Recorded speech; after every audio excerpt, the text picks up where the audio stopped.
नाई संतान बा चली, लेकिन कष्ट होला तब हमसे ना बोले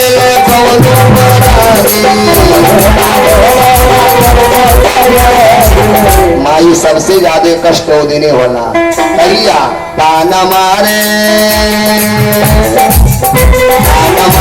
लगे दया जुटानी तुहार हम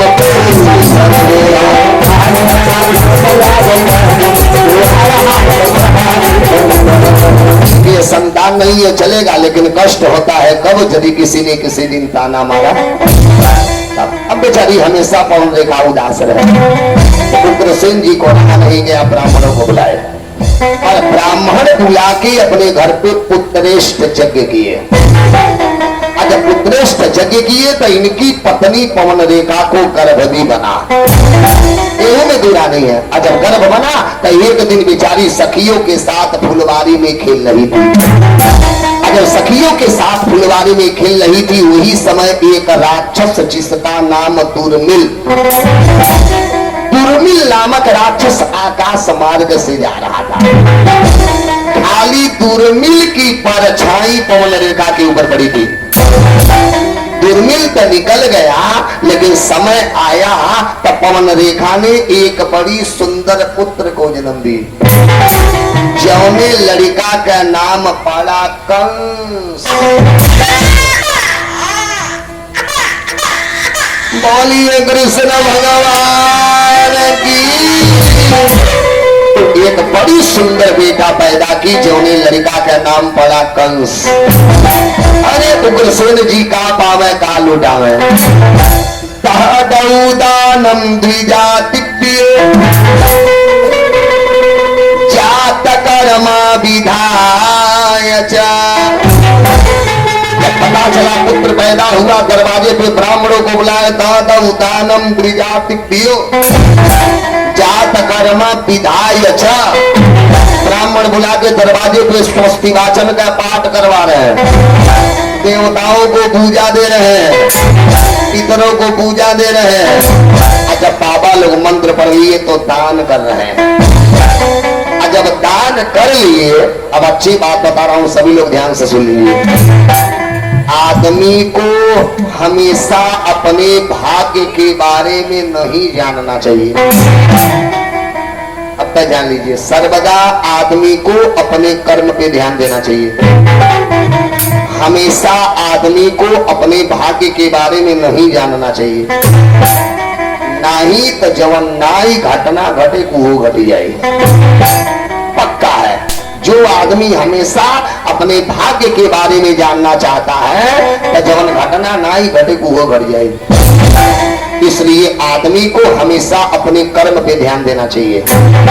आज हमने कर्म अच्छा किया है तो कल हमारा भाग्य भी अच्छा बनेगा।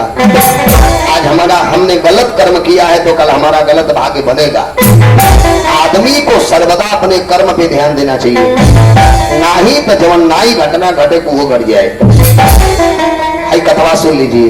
जब कंस हुआ, ब्राह्मणों को दान कर लिए, और जब दान कर लिए तो मारे खुशी में आके हाथ जोड़ दिए। ब्रह्मा विदाम सृष्टा संस्कार न कर दम रहसी। सरकार, ये जो ब्राह्मण होते हैं ना, वह जन्म से ही मनुष्य मात्र के गुरु होते हैं। आए आप लोग तो सब कुछ जानने वाले हैं, तो देखिए ये बेटा पैदा हुआ है, ये करे भाग्य के बारे में बता दीजिए, ये आगे चल के कैसन होई। चलिए क्या करे, भाग्य के बारे में बताइए। अब ब्राह्मण देवता लोग आंख बंद किए, और जब ध्यान लगाए तब ब्राह्मण रोना चालू। उग्रसेन जी पूछे क्या हुआ? ब्राह्मणों ने हाथ जोड़ी, अरे सरकारीता बच्चा है, आपके कुल में कलंक आ गया। अब क्या करेंगे? ब्राह्मण देवता लोग ध्यान लगाए, अरे सरकारीता बच्चा आपके कुल में कलंक आ गया। इतना आगे चल के बहुत बड़ा अत्याचारी, बहुत बड़ा दुराचारी, बहुत बड़ा व्यभिचारी बनेगा। उग्रसेन जी, निःसंतान रहना ठीक, लेकिन ऐसा संतान नहीं ठीक। और ये शास्त्र भी कहता है एक आदमी के चलते यदि पूरा खानदान बिगड़ रहा है, ऐसे आदमी को घर से बाहर कर देने में कोई दोष नहीं है। का ये बच्चा है आपके कुल में कलंक पैदा हो गया, आगे चल के बहुत बड़ा अत्याचारी बनेगा, बहुत बड़ा दुराचारी बनेगा। ओकर से न चीनी है संतान रहना ठीक, लेकिन ऐसा संतान नहीं ठीक। अब तो उग्रसेन जी रोने लगे। ओ एक तो संतान नहीं था, भगवान देवी दिए तो कुल में कलंक आ गया, लेकिन यदि कुल में कलंक आ गया तो नहीं चाहिए संतान। अब ब्राह्मणों के कहने पे कंस को लिए और केले की पत्ती पे लपेटे और लपेट के जमुना जी में फेंक दिए। अब कंस जमुना जी में रोते हुए जा रहा था। हर सुबह का समय सूरसेन जी स्नान कर रही थी। अरे जमुना मैया में कराया स्नान, चलो रे दर्शन करे, चलो रे दर्शन करे। सूरसेन जी सुबह का समय जमुना में स्नान कर रहे थे और तौले कंस रोते हुए जा रहा था। अरे जमुना मैया में कराया स्नान, चलो रे दर्शन करे,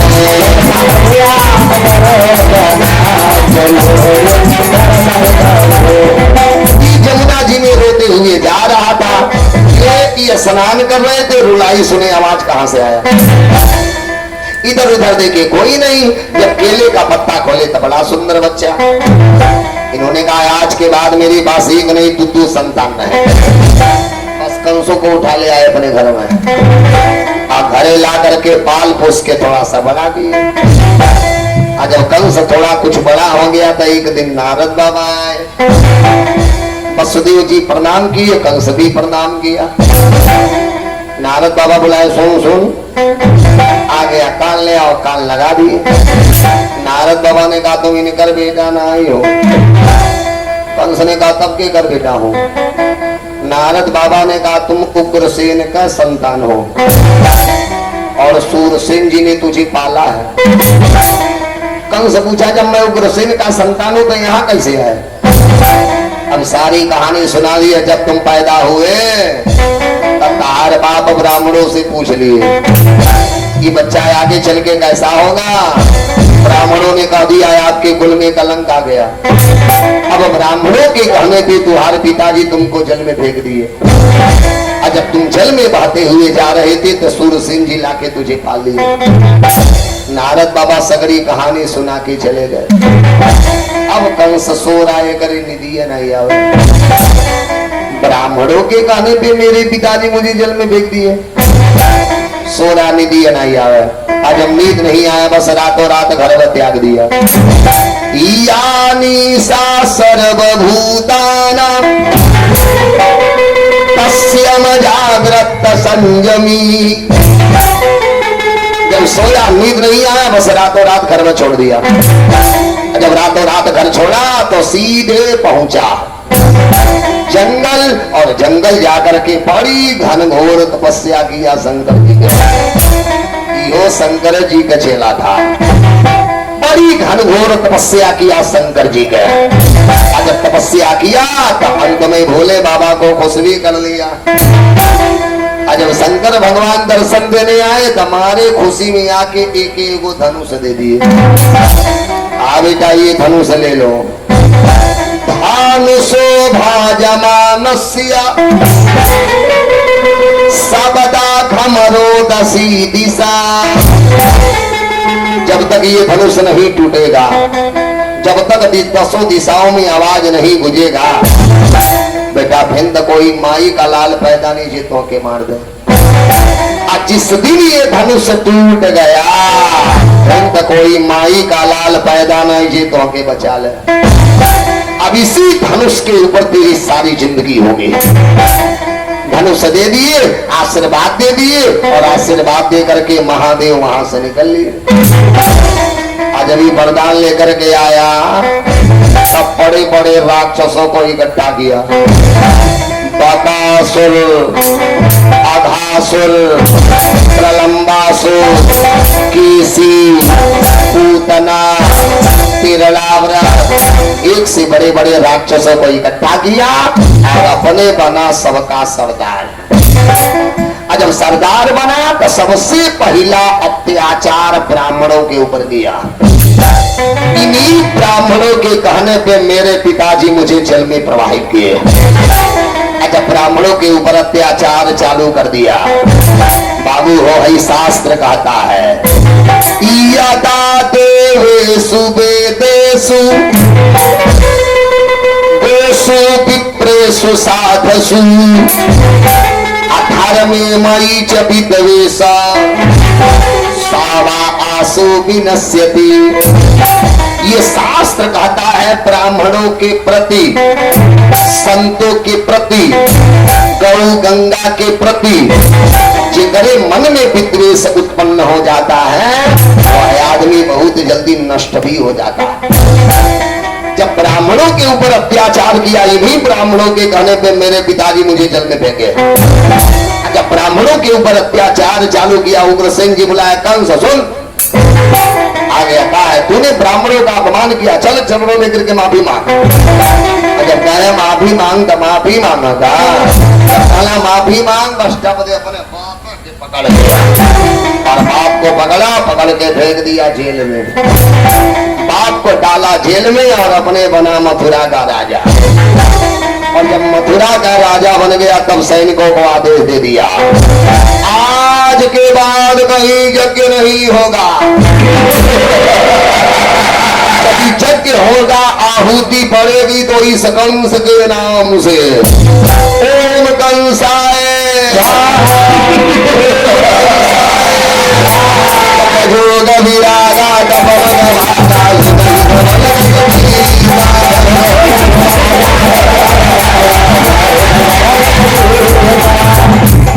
यज्ञ हो, यज्ञशाले में आग लगा।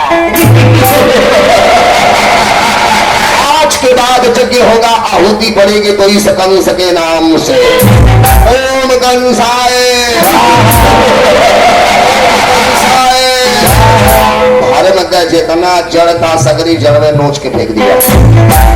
इतना पाप किया कंस, ये पृथ्वी कंस के पाप को बर्दाश्त नहीं कर पाई। रोते हुए गाय का रूप ली और ब्रह्मा जी के शरण में गई। ब्रह्मा जी पूछे क्या हुआ, अपन सगरी कष्ट कहानी सुना दे। जब ब्रह्मा जी पृथ्वी के कष्ट को सुन लिए तब भोलेनाथ को बुलाए। और जब भोले बाबा सुन लिए तो स्वर्ग के प्रमुख देवताओं को बुलाए। और जब स्वर्ग के प्रमुख देवता लोग सुन लिए तब बैठ के विचार कर रहे हैं। बैठे सूरा सा बारा ही विचारा,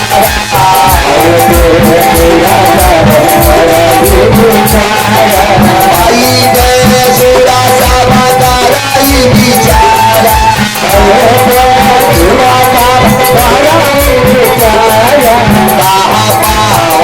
प्रभु तारा ही पुकारा।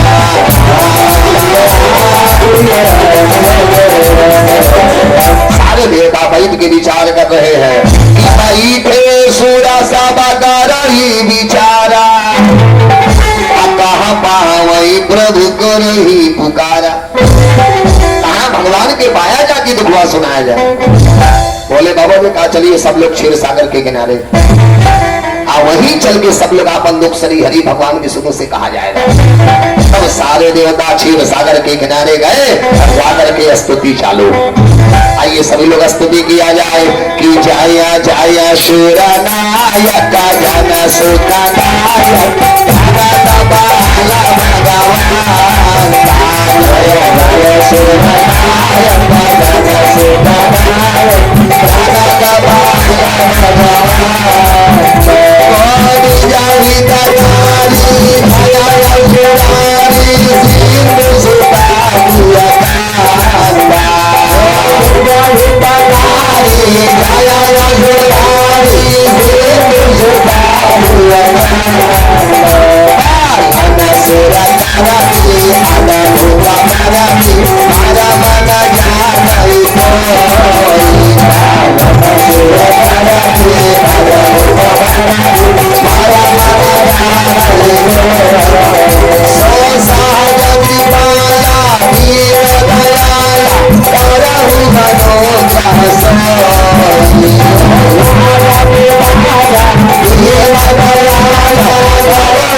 क्षीर सागर के किनारे गए और जाकर के स्तुति चालू कर दी कि जाया जाया सूरनायक जन सुखदायक प्रणत पाल भगवान अगो द्विज हितकारी जय असुरारी।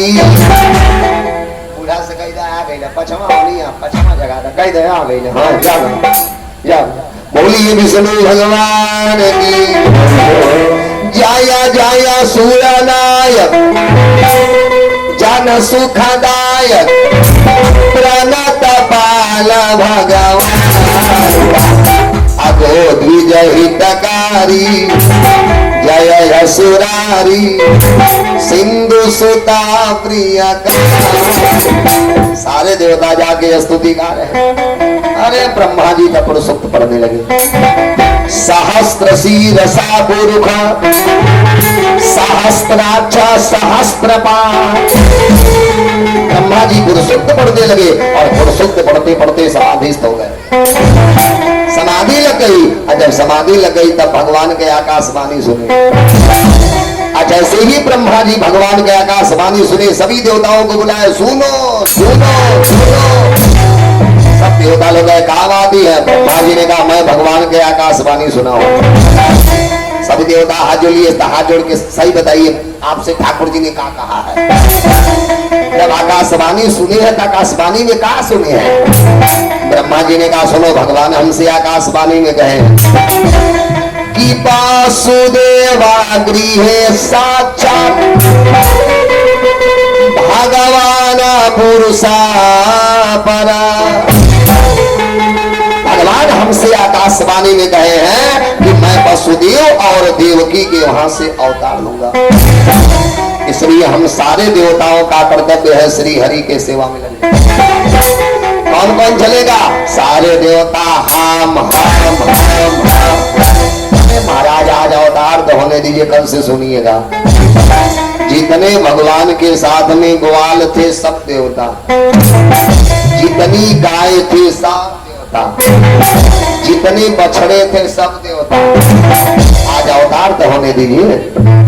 ठीक ब्रह्मा जी ने कहा कौन कौन चलेगा? सारे देवता। अभी इतने बतिया हुआ तौले तो ठाकुर जी दर्शन दे दिए। बोलिए कृष्ण भगवान की। जब दर्शन दिए तो सारे देवता लोग रो रहे हैं। गाय का रूप लेके पृथ्वी रो रही है। अब भगवान समझा रहे हैं। वह चौपाई याद आती है कि जाना डार पे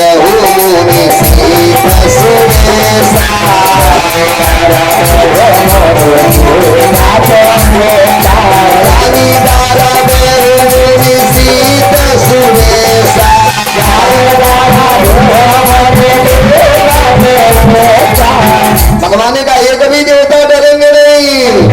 अब मेरा अवतार होने वाला है। तुम ही लागी धरी है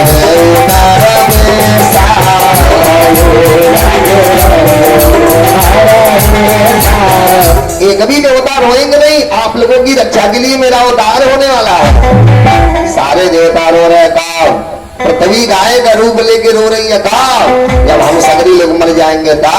भगवान का नहीं बहुत कम समय में अवतार लूंगा। कौन कौन चलेगा मेरे साथ? सारे देवता हम। भगवान का ये करना है जिनको जिनको चलना है अपन अपन बोरिया बिस्तर बांध लीजिए। करना का है तो सुन लीजिए। तुम सब जादव गोप बनो पहले जाते लो इस वन में।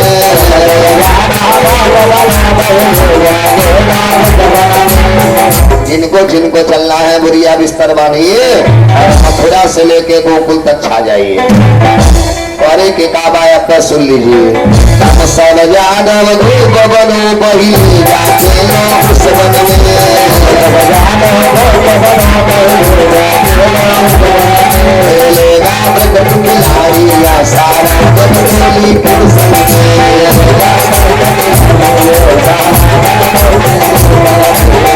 भगवान का जिनको जिनको चलना है बढ़िया उस पर डालिए मथुरा से लेके गोकुल तक छा जाइए। करे के का बात पर सुन लीजिए। एक भी देवता अकेले नहीं जाएंगे। जो चलेंगे अपने परिवार के साथ, क्योंकि मैं भी लेके चल रहा हूँ। त्रेता युग की वैदेही रुक्मिणी नाम से आएगी,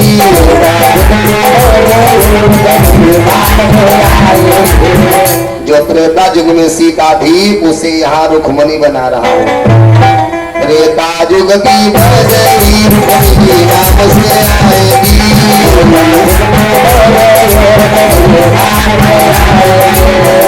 हर बारी मैं थोड़ी शक्ति लेके चलता था, लेकिन अब की बारी दिव्य शक्ति लेके चलूंगा। और दिव्य शक्ति क्या है? गोलो गवासनी महाशक्ति गवानी कहलाएगी,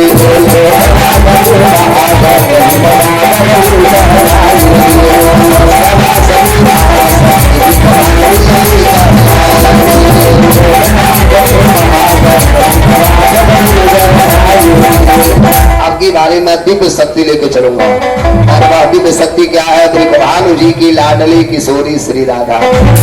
बोलिए राधा रानी की। अब की बारी राधा को भी लेके चल रहा हूँ। हर बारी थोड़े कला का अवतार लेता था, अब की बारी 16 कला का अवतार लेगा। जिनको जिनको चलना है बुढ़िया बिस्तर बांध के तैयार। अब सारे देवता बुढ़िया बिस्तर बांध के तैयार हो गए। भगवान ने कहा चलिए मथुरा से लेके गोकुल तक छा जाइए। यहाँ भगवान बुला लिए नारद बाबा। सरकार, अरे अब हमारा अवतार होने वाला है। कहता क्या अवतार होने वाला है? ठीक, नारद जी ने कहा तो भगवान ने कहा देखिए कंस तो पाप कर ही रहा है, लेकिन आप चलिए, चल के तनी पपवा और तेज करा दीजिए। क्या करो? कहा औरत और बच्चे के ऊपर पाप तेज करा दीजिए, हमारा अवतार जल्दी हो जाएगा। नारद जी ने कहा ठीक है, बीड़ा बजाए चल दिए पाप करावे। लेकिन जब मथुरा में आए नारद बाबा का एक गजब दृश्य चल रहा। दृश्य का चल रहा था, कंस अपनी चचेरी बहन महाराज देवक का बिटिया जिसका नाम देवकी, अपनी चचेरी बहन चाचा का लड़की बड़ा धूमधाम के साथ विवाह किया। वसुदेव जी के साथ अपने हाथ से रथ को सजाया और बहन बहनोई को रथ पे बैठाया और रोते हुए विदाई कर रहा। आइए सभी लोग चला जाए। अब कंस अपने बहन का विदाई कर रहा। अरे देवकी कहो गेला विदाई